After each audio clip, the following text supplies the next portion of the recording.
Welcome back, folks. In this week's video I've taken this, which is the Best of R2, and a roll of Portrait 400, which I've pushed to ISO 1600 to Frome Market. The reason why I've done that is because just recently I've got myself asking, did I make the right decision in buying a 35mm camera? For the price of this camera I could have got a lot more medium format or large format items, like another lens or another 2 lenses, and really I'm just starting to ask myself, has 35mm film got a place in my setup? Is it good enough in my view to be part of my setup? Is it worthwhile shooting 35mm? And really, you know, is the quality there? Just, I'm not sure is the answer to that. And in this week's video I've taken this out to, like I say, Frome Market to see what I can capture, just to see, you know, whether I can fall in love with 35mm like I used to when I first started out in film photography, or has large format and medium format sort of ruined my 35mm vision or view on the film that I had when I first started. Because back when I first started I didn't shoot medium format and I didn't shoot large format, so all I ever knew was this. So I'm going to find out whether this is for me.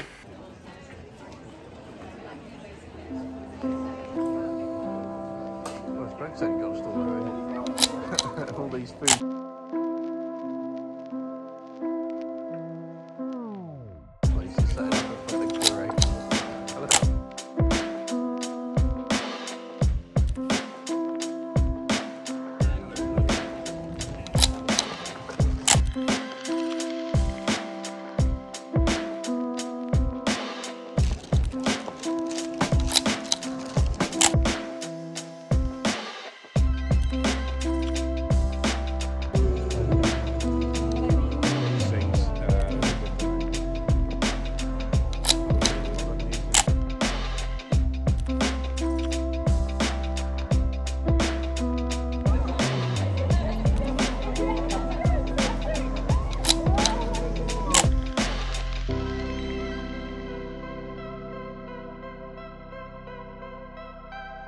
Push.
I just wanted to share with you the my favourite image of the day, which is that shot with the dog in the window, which I'll just put up here. Absolutely love that shot. I love the dog just sitting watching the world go by. I love the bit of reflection in the window. I love the neon light behind, and then just the signing on the window itself. I just thought that shot came together really, really nice. Now, you might have looked at them images and thought, yes, they're really grainy. What's going on? Why are they so grainy? The reason why they're so grainy is because I pushed the Portrait 400 2 stops to ISO 1600, which brings out more grain. I quite like that in these images, to be honest. I quite like the graininess in the images, the grittiness of them. I do like them. But that is the reason for it. Basically, like, it comes back to the getting through a roll, you know, 36 exposures and how difficult I find that. I had to push the roll to 1600 because it was my daughter's birthday a couple of days before, and because it was grey, miserable, rainy outside, we had it indoors. So I had to push the ISO a little bit to be able to shoot indoors to get sharper images. So that is the reason why I had to push it 2 stops. And of course, because it was in the camera still, I wanted to get through the roll, so I had to just carry on shooting at ISO 1600 when I went outside and it was sunnier conditions. So that's why the images look quite grainy, but I do quite like the grittiness that the shooting at 1600 has developed there. So let's get on to the positives of 35mm, in my view anyway. So of course the first one is easy use. And it's just easy to load up a roll of 36 exposures. I'm not going to be as worried about underexposing, overexposing, experimenting with it, you know, messing up shots. It doesn't bother me the same, because it's, you know, it's a cheaper film stock per exposure to take, and it just means it's a bit more relaxing and it's a bit more easier. It's a bit more easier to get through. You know, just that shooting experience, I find. So there's that. The other positive about 35mm is just the size of cameras you can get. You can get point and shoot cameras that just go in your pocket. You can get SLRs, you can get rangefinders. My little Besser R2 will fit in my pocket. Yes, it's a bit more heavy than point and shoot, but it will fit in.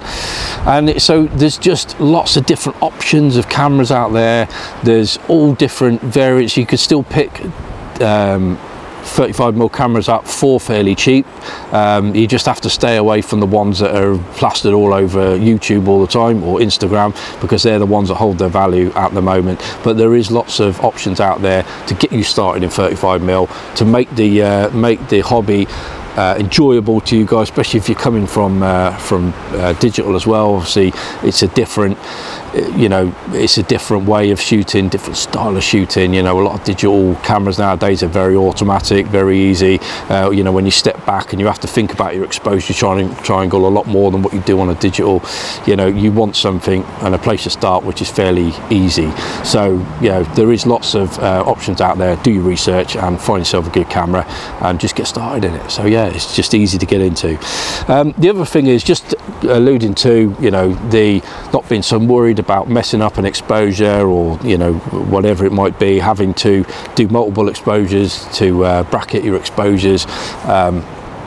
You're a lot less worried about doing that, because the cost of it is a lot cheaper. So at the moment, Portra is about 42p an exposure, against a large format 4x5. One sheet of that will set you back about £8 every time you press that shutter. It can be up to £10 depending on what site you get it from. Every time you press that shutter, it's costing you £10. With 35mm film, same film, Portra 400, costing you about 42p. So it's a lot more affordable per exposure to shoot than the larger sort of medium format or large format.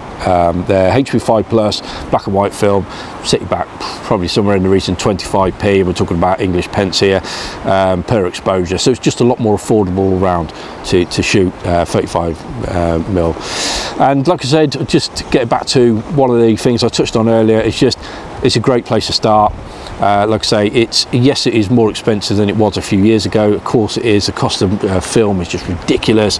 The price of cameras have gone up by is just crazy, but there is still, because you've got so many options of film out there, there is still some cheaper films that you can start with, and you can still experiment with different films. You know, like if you really want to, Lomography's purple film, I can't remember what that is now, but there's them films. There's just so many different types of film you can shoot and experiment with and find your own style, whereby when you get to medium format there's less films, and when you get to large format there's even less, and your option for experimenting with different types of film is greatly reduced. So it's cheaper to start, it's easier to get on with, and it's you know, you've got so much more choice there when it comes to what film you want to shoot.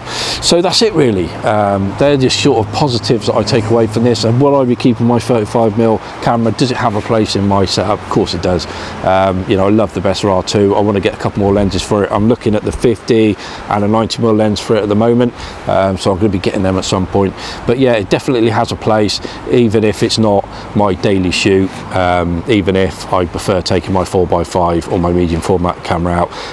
I just find, you know, for family shots and you know, holiday shots, stuff like that, then it's my go-to camera without a doubt. So yeah, so I hope you've enjoyed this little video. A like to it would be really appreciated, and a subscription to the channel would be absolutely amazing. Really appreciate everyone's comments and stuff like that that you guys leave. I always read them all. If I don't get back to you straight away, if it's a couple of days out, I always get back to everybody, and I always really appreciate it. So until the next video, I'll see you guys later. Have a good one.